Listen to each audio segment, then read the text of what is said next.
Hello my friends. If you have spent time in my comment section, you might have seen a comment like this, comparing Estonia to a Chihuahua. So, is Estonia truly a part of Mexico? Am I Mexican? And are Alar Karis and Claudia Sheinbaum the same person? Of course not. These comments are not part of a master plan of Mexican nationalists to claim Baltics, but instead a Russian info operation. Today we're getting to the bottom of it and going over 5 popular propaganda talking points about Estonia and Baltics. But why am I talking about it? After all, if you clicked on this video, Sputnik and Russia Today probably do not belong to your media diet. The truth is that the Russian government has an extremely efficient media operations department. It is very likely that not only have you fallen for Russian propaganda, but that I have also shared at some point Russian propaganda without realizing it. In the recent years, there is so much propaganda by Russia that whenever you find an article, video or social media post about Estonia, it will almost always have one of these 5 myths under it. And in this video, we're gonna go one by one through all 5 of them. The first myth from the Kremlin is Estonia is a Nazi collaborator state. In the media you will often hear about Estonian Nazis and how Estonian government today is nothing more than a Nazi puppet state. Looking at how some people in Russia and even in many European countries portray us, one would think that Germans didn't build a secret base on the moon, but in fact in the basement of Toompea Castle in Tallinn in Estonia. Estonia went through a lot in World War II. First, we were occupied by the Soviet Union, then the Germans, and then the Soviet Union again. Both occupation forces killed many Estonians and forced us to fight in their ranks. Only a very small number of Estonians who left the German and Finnish army were able to formally fight for independent Estonia against both armies in the September of 1944. After World War II, those forces, no matter if conscripted or volunteers, were considered traitors to the Soviet state and Nazi collaborators. And in the Soviet Union, it was easy for the government to connect Baltics with Nazis, as we even looked more like the Germans than other people in the Soviet Union. Whenever a World War II movie was made in the Soviet Union, the Baltics were cast as the Germans. This reinforced it in the minds of Russians, and now it is being fed to the whole new generations.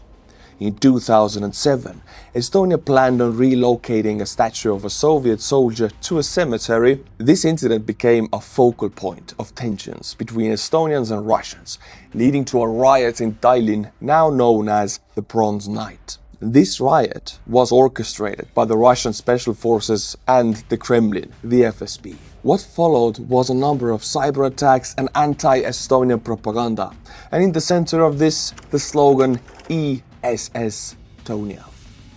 And that was the clear message of the Russian government. If you say the Soviet Union occupied Estonia, not liberated it, then in Russian logic you must be a Nazi. This tactic started with Estonia, now they're using the same logic in Ukraine. Myth number 2, which is called Russophobia and oppression of Russian speakers. This portrayal of Estonian government as Nazis also helps to sell the second talking point of Russian propaganda. Russian news paints a colorful picture of the Baltic states oppressing Russian citizens, depriving Russians of their political and civil rights. When Estonia gained its re-independence in 1991, a question arose. What to do with these people who were brought into the country by the Soviet state to replace the deported Estonian population? It was decided that people who were sent to occupied Estonia illegally would need to apply for citizenship. As non-citizens, it meant they could only participate in local elections and couldn't work in certain government jobs. For the Russian government, this apparently constitutes something that only Nazis would do. For me, this is just bizarre.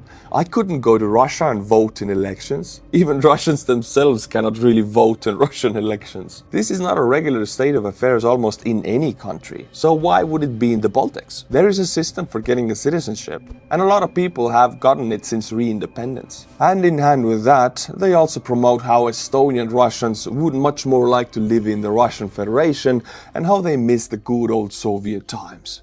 Make no mistake, this has been a part of the Russian playbook for a long time. First you claim another country is oppressing your people. Then you say that those people would rather be part of Russia. And then you invade, just as they did in Moldova, Georgia and Ukraine. It's the same playbook every time.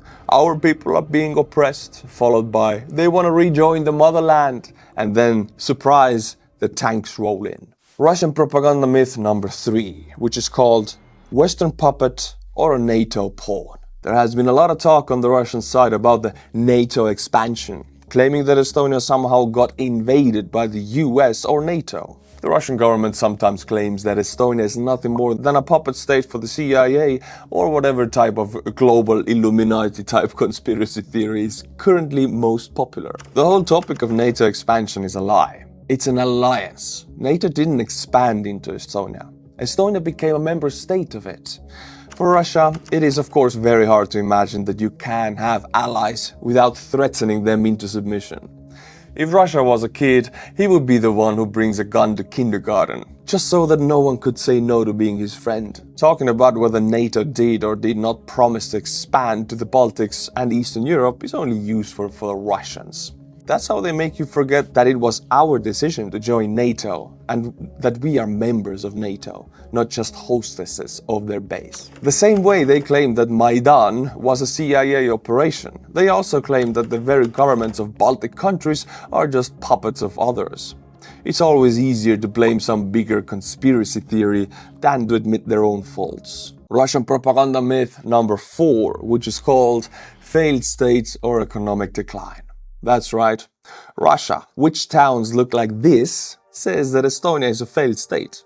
I guess they look at the houses and say, hey, why do you only have 1 toilet? Ivan brought us 5 from Ukraine. Never mind the fact that living standards and salaries are much higher in the Baltics.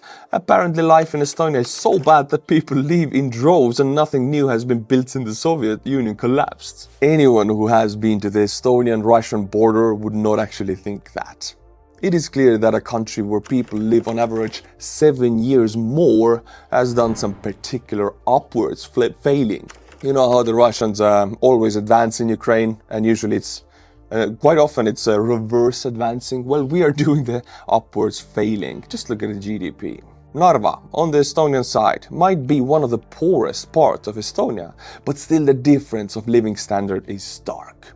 This reminds me of a very interesting story that really shows the difference between Europe and Russia. Here you can see the promenade of Narva. But did you know that there is also a promenade in Ivangorod or Jaanilin on the other side of the river in Russia? Before the relations between Russia and the European Union got as bad as they are, in the 2010s, the European Union funded a solidarity project between Narva and Ivangorod.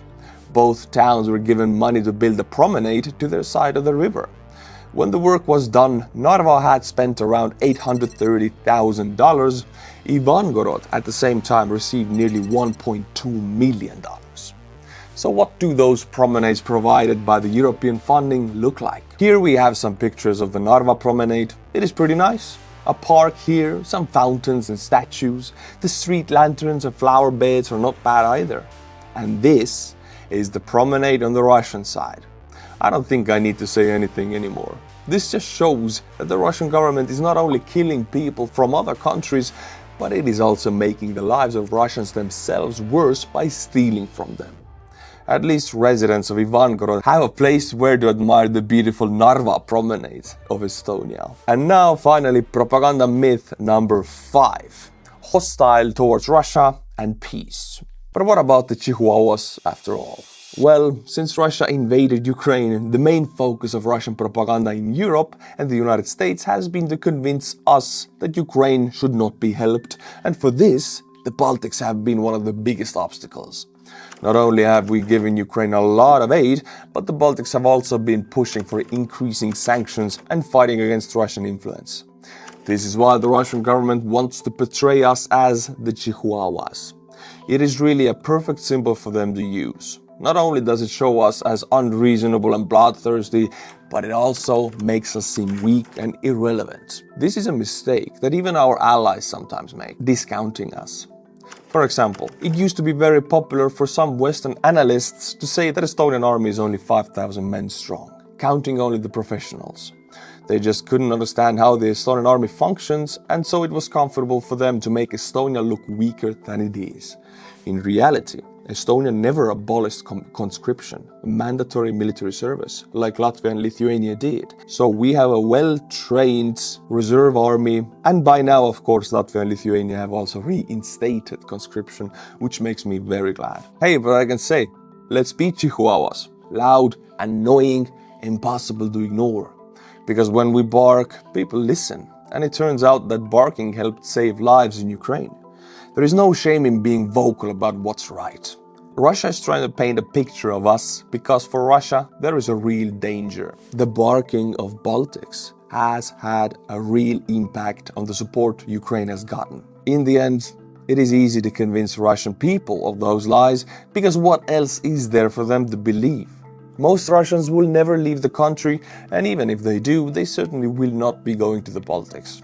Most older people grew up getting their information from the state media, and now it's all on the government's control once again. Most of these talking points have existed in one form or another for decades. But this is not only a problem of Russia. Russian propaganda isn't just for Russians. It's working on people in the West too. These same messages are also produced and repeated by newspapers, organizations, and academics in countries like Italy, Spain. Many of those are funded by Russia, but many also truly believe in those lies. That's why it is crucial we learn to recognize them and call them out. So next time you hear that Estonia is a Nazi puppet with no economy, ask who benefits from that narrative. And maybe bark a little louder. Thank you for watching, my friends. And if you clicked on this video, then I'm truly glad you're not in the sphere of Russian influence, but you're breaking it. We can do it together. Until my next video, my friends, which will be next Saturday, Slava Ukraini, and bye-bye.